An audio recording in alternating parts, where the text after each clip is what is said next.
아론은 자기를 위한 속죄제의 수 송아지를 들이되 자기와 집안을 위하여 속죄하고 자기를 위한 그 속죄제 수 송아지를 잡고 향로를 가져다가 여호와 앞 제단 위에서 피운 불을 그것에 채우고 또 곱게 간 향기로운 향을 두 손에 채워가지고 휘장 안에 들어가서 여호와 앞에서 분향하여 향연으로 증거계 위 속죄소를 가리게 할지니 그리하면 그가 죽지 아니할 것이며 그는 또 수 송아지 피를 가져다가 손가락으로 속죄소 동쪽에 뿌리고 또 손가락으로 그 피를 속죄소 앞에 7번 뿌릴 것이며 또 백성을 위한 속죄제 염소를 잡아 그 피를 가지고 휘장 안에 들어가서 그 수송아지 피로 행함같이 그 피로 행하여 속죄소 위와 속죄소 앞에 뿌릴지니 곧 이스라엘 자손의 부정과 그들이 범한 모든 죄로 말미암아 지성소를 위하여 속죄하고 또 그들의 부정한 중에 있는 회막을 위하여 그같이 할 것이요 그가 지성소에 속죄하러 들어가서 자기와 그의 집안과 이스라엘 온 회중을 위하여 속죄하고 나오기까지는 누구든지 회막에 있지 못할 것이며 그는 여호와 앞 제단으로 나아서 그것을 위하여 속죄할지니 곧 그 수송아지의 피와 염소의 피를 가져다가 제단 귀퉁이 뿔들에 바르고 또 손가락으로 그 피를 그 위에 7번 뿌려 이스라엘 자손의 부정에서 제단을 성결하게 할 것이요 그 지성소와 회막과 제단을 위하여 속죄하기를 마친 후에 살아있는 염소를 들이되 아론은 그의 두 손으로 살아있는 염소의 머리에 안수하여 이스라엘 자손의 모든 불의와 그 범한 모든 죄를 아뢰고 그 죄를 염소의 머리에 두어 미리 정한 사람에게 맡겨 광야로 보낼지니 염소가 그들의 모든 불의를 지고 접근하기 어려운 땅에 이르거든 그는 그 염소를 광야에 놓을지니라. 어제 본문 16장 1절부터 10절까지 본문에서 속죄일에 관한 이 규례를 우리가 묵상을 했습니다. 거기서 이어지는 말씀의 본문이 오늘 본문입니다. 그래서 좀 더 자세하게 속죄일의 규례에 관해서 하나님께서 설명을 하고 계세요. 대제사장이 거룩하신 하나님 지성소의 속죄일에 들어가기 전에 해야 될 것이 정결제사와 속죄제사를 드려야 했습니다. 그리고 대제사장과 백성의 속죄는 반드시 희생제물의 피를 통해서 드려야 돼요. 이 속죄일은 국가적인 속죄제사를 드리는 날이에요. 전 국가적인. 그래서 백성들이 다 모여듭니다. 성막 앞으로 모여서 그 앞에서 이 정결예식과 속죄제사를 드리고 대제사장이 지성소로 들어가게 되는데 이 구약의 속죄제사, 속죄일의 속죄제사는 예수 그리스도의 우리를 위한 그 십자가 구속의 이것을 예언하는 것 같은 그림자 같은 역할을 미리 한번 보여주는 역할이에요. 예수님이 오시기 전에. 그래서 오늘 본문을 통해서 이 속죄 제물의 진짜는 이 구약의 속죄일의 속죄 제물은 예수님의 그림자이고 진짜 속죄 제물이 되어주신 예수님의 그 영적인 의미를 우리가 오늘 살펴볼 필요가 있을 것 같아요. 먼저 11절부터 14절을 보면 속죄는 피로 나가야 돼요. 희생제물의 피로 하나님 앞에 나갑니다. 영적인 의미로 바꾸면 예수 그리스도의 피로 우리는 하나님 앞에 나가서 엎드릴 수 있어요. 우리가 하나님 앞에 나올 수 있는, 예배할 수 있는, 기도할 수 있는, 찬송할 수 있는 근거가 뭐냐? 예수님의 피, 그거 하나밖에 없다라는 거예요. 속죄일 예식을 위해서 정말 준비할 것이 많습니다. 어제부터 보면 여러 가지 제물을 준비하고 제사장의 옷부터 시작해서 꼼꼼하게 다 말씀을 해주셨는데 그렇게 역할이 다 정해지고 준비가 된 뒤에 이제 아론 대제사장이 하나님 앞에 나가서 제사를 드립니다. 2번의 제사를 드려요. 정결 예식이 끝난 다음에 속죄제를 드리는데 속죄제가 2번이에요. 첫 번째 속죄제는 대제사장과 그들의 가족과 이 레위지파 제사장들을 위한 속죄제를 처음에 드려요. 또 다른 한 번의 제사는 이스라엘 백성들을 위해서 염소를 가지고 속죄제를 드려요. 처음에 드린 제사는 수송아지를 가지고 백성을 위한 제사는 염소를 가지고 2번의 속죄제를 드려요. 그리고 이 두 짐승 동일하게 그 피가 각각 지성소에, 성소에, 그리고 성막의 기물에 그 공간들에게 발라지고 뿌려집니다. 그 피가. 그리고 마지막에는 수송아지의 피도 마찬가지고 염소의 피도 마찬가지고 마당에 있는 번제단에 다 뿌려져요. 성막 내에 안 뿌려진 곳이 없는 거예요. 가장 안쪽에 있는 하나님이 임재하는 지성소, 그 다음 그 바깥의 성소, 그 다음 마당에, 그 다음에 성막에 있는 각 기물들, 속물들에 발라지고 뿌려지고 마지막에는 제물을 잡고 드리는 번제단에도 뿌려져요. 성막 가장 깊은 곳에서부터 가장 바깥 마당까지 성막의 구석구석에 묻어있는 부정함을, 죄를, 그 오염을 다 닦아내기 위한 작업이에요. 그것도 한 번이 아니고 두 번이나 제사장의 속죄를 드리고 수송아지의 피를 가지고 그렇게 한번 싹 다 하고, 그 다음 백성들을 위해서 속죄제를 드리고 그 염소의 피를 가지고 똑같이 또 처음부터 바깥까지 다 뿌리고 닦고, 이중으로 실행되는 거예요. 이중으로. 이게 무슨 의미입니까? 철저하게 오염을, 부정을, 죄를 제거하는 정결 작업이 필요하다는 거예요. 철저하게.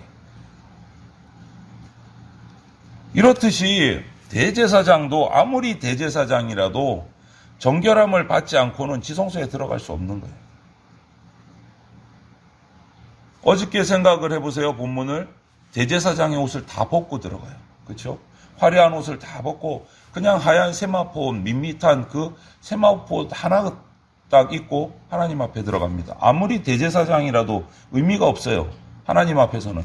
누구나 스스로 하나님 앞에 거룩하게 쓸 수 없다는 거예요. 가장 영적인 큰 어른이라는 대제사장조차도 자신의 화려한 제사장의 옷을 다 벗고 세마포 옷 하나 딱 입고 들어갑니다. 스스로 하나님 앞에 거룩하게 설 수 있는 자가 없다라는 거예요. 예수님의 피, 그것을 통해서만 하나님 앞에 나갈 수 있다. 지성소는 하나님이 이스라엘 백성 가운데 임하시는 약속된 장소예요. 정결 제사를 드린 제사장이 그곳에 들어갑니다. 그것도 아무 때나 아니고요. 아무렇게나 아니고요. 1년에 딱 한 번 속죄일에 복식을 갖추고 정말 조심스럽게 딱 한 번 들어갑니다. 오늘 말씀을 보면 그냥 들어가는 것도 아니고 하나님의 임재를 보면 또 죽기 때문에 향을 피워서 그 연기, 향연을 가지고 속죄소를 가득 채워서 보이지 않게 한 후에 들어갑니다. 하나님은 지극히 거룩한 분이세요. 우리는 반대로 죄 때문에 더러워진 죄인이고, 하나님의 은혜 없으면, 하나님이 은혜로 우리를 살려주지 않으시면 하나님 앞에 설 수가 없는 것이 우리 인간이에요. 그래서 거룩한 지성소에 들어가는 것, 하나님 앞에 나갈 때는 향연처럼 가득한 하나님의 은혜가 아니면 우리는 하나님 앞에 나갈 수 없다라는 거예요. 하나님 은혜 아니에요. 그 은혜가 우리를 하나님 앞에 나갈 때 우리의 부정함을 가려주고 덮어주는 역할을 하는 거예요. 하나님의 은혜가. 하나님의 은혜 아니면 지금도 우리는 죽을 수밖에 없고 죽어야 될 존재일 수밖에 없다라는 것을 우리가 기억을 해야 돼요. 수송아지의 피, 염소의 피를 손가락으로 동쪽에 뿌리고 속죄소 앞에 7번 뿌리고 또 제단에 붓고 속죄의 피가 계속 들어가요. 이 속죄의 피가 죄인인 우리 인간과 거룩하신 하나님의 사이를 연결하는 역할을 하는 거예요. 예수 그리스도의 피가, 예수님의 십자가의 은혜가 하나님과 우리 사이를 연결하는 다리와 같은 역할을 하는 거예요. 그래서 교회마다 십자가가 반드시 있는 이유가 보기 좋으라고 있는 게 아니고, 뭐가 보기 좋겠어요? 형틀인데.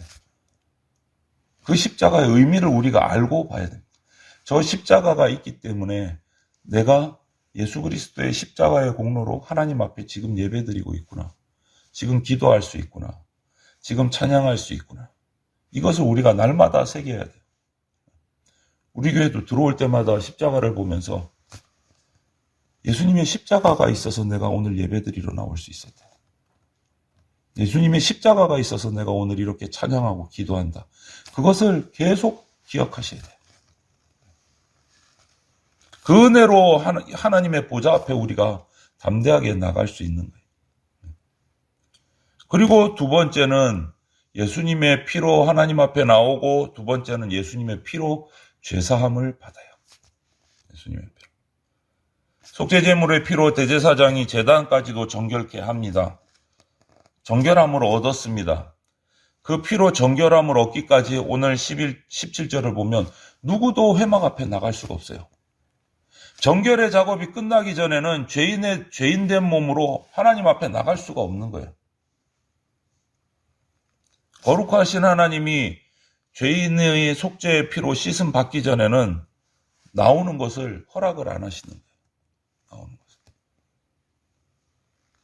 그래서 대제사장은 그 속죄 제물의 피를 제단 귀퉁이에 뿔이 있는데 그 뿔에 바르고 손가락으로 피를 찍어서 7번 뿌렸어요. 그 제단의 뿔을 구원의 뿔이라고 불러요. 그래서 부지 중에 자기가 알지 못하고 지은 죄가 있는 사람들은 그 회막에 나와서 제단 뿔을 잡으면 피해자들이 와서 그를 죽일 수가 없어요. 잡아갈 수가 없어요. 뿔을 잡고 있는 동안. 정당한 재판을 받고 이유를 설명할 수 있는 기회를 주어져요. 구원의 뿔이에요. 그 뿔에다가 속죄의 피를 바르고 그 제단에 7번 또 뿌리고 피를. 여기서 7번이라는 것은 이스라엘에서 7이라는 것은요, 완전수예요. 완전하다라는 의미를 가져요. 7이 들어가면. 피를 7번 뿌렸다는 것은 완전하게, 깨끗하게, 온전하게 속죄받는다라는 의미가 이스라엘에 있어요. 7번 뿌렸다. 예수님의 보혈의 피가 완전하다는 의미예요. 예수님의 보혈의 피가 완전하다. 이렇게 제물의 피를 통해서, 속죄의 피를 통해서 백성들의 정결함을 허락하셨듯이 예수님의 보혈로 오늘날은 우리를 불의에서 온전케 해주시는 은혜를 베풀어 주십니다. 예수님의 피를 통해서. 이렇게 정결 예식과 속죄제 예식이 다 끝나면 이제 제사장 아론이 아사셀 염소 의식을 오늘 보면 거행을 합니다. 진행을 해요. 속죄를 위해서 그 염소 머리에 안수를 하고 백성들의 모든 죄를 염소 희생제물에게 전가를 합니다. 그리고 그 염소는 이스라엘의 모든 죄를 대신 짊어지고 광야로 보내져요. 결국은 광야로 가면 그 염소도 죽게 되겠죠. 들짐승에게 잡아먹히거나 길을 잃고 방황하거나 죽게 되죠. 이 모습을 고통 속에서 죽어요. 헤매다가. 저주의 땅으로 가서 헤매다가. 이 모습을 보면 이런 표현이 적절할지는 모르겠는데 이 본문을 묵상하면서 그런 마음이 들었어요. 이 아사셀 염소라는 이 염소가 꼭 쓰레기차 같다.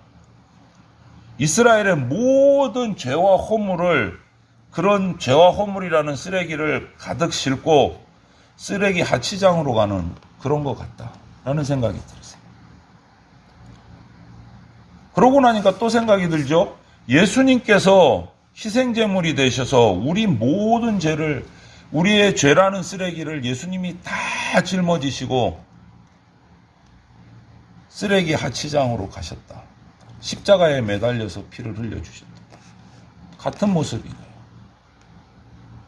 죄가 뭐가 좋은 게 있겠어요? 그것을, 우리 죄를 다 긁어다가 예수님이 다 안으시고 지시고 십자가로 가셨다. 아사셀 염소는 이스라엘 백성의 모든 죄를 다 짊어지고 돌아올 수 없는 광야로 들어가서 죽었습니다. 아사셀 염소는 오늘 우리 모든 죄를 짊어지고 돌아가신 예수님에 대한 그림자와 같은 상징적인 모습이에요. 그런데 정결 예식에 속죄제에 드리는 염소가 따로 있고 아사셀 염소가 따로 있었지만 구약에는, 신약에 와서 예수님은 속죄의 희생 제물도 되셨고 아사셀 염소의 죄를 짊어지고 가는 임무도 같이 담당하셨어요. 두 개를 같이 두루. 그래서 우리 인간의 모든 죄를 다 닦아주셨어요. 그리고 아사셀 염소처럼 우리 죄를 짊어지고 영문 밖으로 십자가를 지고 나가셔서 거기서 죽으셨어요. 우리 죄사함 받은 것은요, 그냥 받은 거 아닙니다. 공짜로 받은 거 아닙니다. 예수님께서 우리 죄짐을 다 지고 담당해 주셨기 때문에, 우리 쓰레기를 다 짊어지고 대신 가서 죽어 주셨기 때문에 우리가 그 은혜로 죄사함을 받는 거예요. 그래서 거룩해졌기 때문에 하나님 앞에 나올 수 있는 거예요. 예배 드리는 것이 내 마음대로 예배 드렸다 안 드렸다 내 선택이 아니라는 의미입니다. 여기. 이거를 우리가 바로 알아야 돼요. 하나님 앞에 예배하고 기도하고 찬양하는 것은요, 내 선택이 아니고 하나님이 주신 특권이에요. 예수 그리스도께서 내 죄의 쓰레기를 대신 짊어지고 피 흘려 주셨기 때문에 내가 예배 드릴 수 있는 거예요. 예배 드릴 수 있는 거예요. 그 은혜를 잊으면 안 돼요. 구약의 제물들은 이 아사셀 염소나 속죄제의 제물들, 수송아니라 염소들은 백성의 죄의 부정함을 잊고 또 죄를 대신해서 죽었습니다. 그리고 피를 흘렸어요. 그런데 예수님은 영원한 유월절의 어린 양 제물 대신 예수님은 우리의 죄를 다 짊어지고 가셨음에도 부정해지지 않으셨습니다. 그게 중요한 거예요. 오히려 주님이 만지신 사람들이 정결함을 잊고 구원함을 받았어요. 아사셀 염소처럼 예수님은 영문 밖으로 우리 사람들의 죄의 쓰레기를 지고 가서 십자가를 지셨습니다. 아사셀 염소는 죽어서 돌아오지 못했지만 우리 예수님은 죄와 사망을 이기시고 부활하셨습니다. 할렐루야죠. 그래서 염소는 매년 드려야 돼요. 죽었으니까 돌아올 수 없으니까 1년에 한 번씩 속죄제를 계속 드려요. 속죄일에. 하지만 우리 예수님은 그 죄와 사망을 지고 나가셔 처리하시고 이기시고 사탄의 권세를 이기시고 다시 부활하셨기 때문에 우리는 예수 안에서 이 한 번의 구원으로 영원히 구원받게 되는 거예요. 그래서 예수님께서는 하나님과 우리 사이에 영원한 화평의 다리가 되어주시는 거예요. 영원한. 우리가 거룩하신 하나님 앞에 나갈 수 있는 것은 오직 예수 그리스도의 보혈 때문입니다. 레위기 전체에서 말하는 것이 계속 이거예요. 반복하고 또 반복하고. 계속 반복하는 거예요. 우리 죄를 씻어주고 덮어주는 것은 예수 그리스도의 보혈밖에 없다. 지난주에 우리 청년부 중고등부 예배 제목이 뭐였냐면 설교 제목이 머리 나쁜 이스라엘이었어요. 이렇게 반복을 했는데도 사사시대로 들어가면 또 엉뚱한 짓을 해요. 수없이 반복을 했는데도 또 싹 지워버려요. 또 하나님을 거부해요. 이렇게 반복을 하는데 우리도 똑같지 않은가 살펴야 돼요. 레위기를 통해서 말씀을 통해서 예수 그리스도의 피 아니면 속죄함이 없다, 자유함이 없다, 하나님 앞에 나갈 수 없다 이렇게 귀가 따갑게 반복하는데 우리는 이스라엘처럼 또 머리 나쁜 행동을 하지 않는지 정말 살펴야 돼요. 이렇게 반복을 하는데 하나님은 누구든지 예수님을 믿는 자에게 죄사함 주시고 구원의 은혜를 베풀어 주십니다. 그리고 당신의 자녀를 삼아 주셨습니다. 그렇기 때문에 우리가 할 일은 이제 딱 하나예요. 하나님 앞에 거룩한 백성으로 살아가기 위해서 애쓰는 사람이 돼요. 무엇을 근거로? 예수 그리스도의 피로 내 죄가 사함받았다. 예수 그리스도의 십자가의 보혈을 근거로 내가 하나님과 항상 화평을 누리면서 하나님과 연결된 자로 살아갈 수 있다라는 것을 기억하고 잊지 말고 날마다 거룩한 백성으로 살아가기를 애쓰는 것이 우리가 돼야 돼요. 오늘 하루도 저와 여러분들이 하나님 앞에서 예수 그리스도의 십자가의 보혈 공로로 내가 오늘도 살아갑니다. 고백하고 예배하고 기도하고 찬양하면서 거룩한 백성으로 살아가시기를 주님의 이름으로 축원을 드립니다.